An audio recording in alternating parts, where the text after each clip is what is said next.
Hi, I'm attorney Tom Lamb in North Carolina.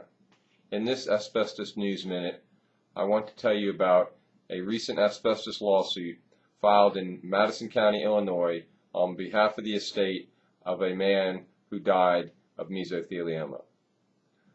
The complaint was filed May 5, 2008 by the estate of Paul Bowen, who worked as a laborer, kiln operator, and mechanic at various work sites over his lifetime.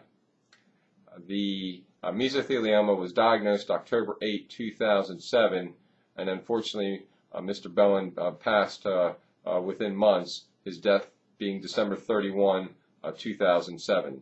And this unfortunately is not unlike many mesothelioma cases. The prognosis once diagnosed is short, on average 6 to 18 months, with few exceptions.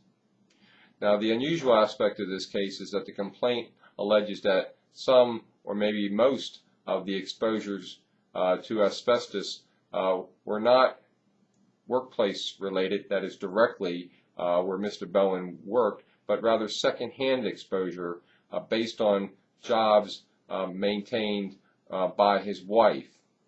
Mrs. Bowen worked as a machine operator, a maintenance worker, and a finisher and stripper in various plants during her career. It is alleged that her exposure to asbestos in these industrial settings were such that she would come home dusty, her clothing, her body, and then spend time with her husband, who would, in this second-hand manner, get exposure to asbestos dust, which he would breathe in and ingest, and ultimately cause his mesothelioma. Second-hand exposure is a known theory of liability, and there are instances where it occurs. It's not the normal asbestos case, and what's a bit different about this particular case involving the late Mr. Bowen and his wife is usually you see it the other way around. It is the wife who does the man's laundry of the dusty clothes, for example, and she gets the mesothelioma. Or it's the child of a worker who hugged daddy each night when he came home, and she or he, the little child, got the exposure to the asbestos dust, which many years later would cause mesothelioma in the child based on the father's exposure. But what is the same is the list of defendants.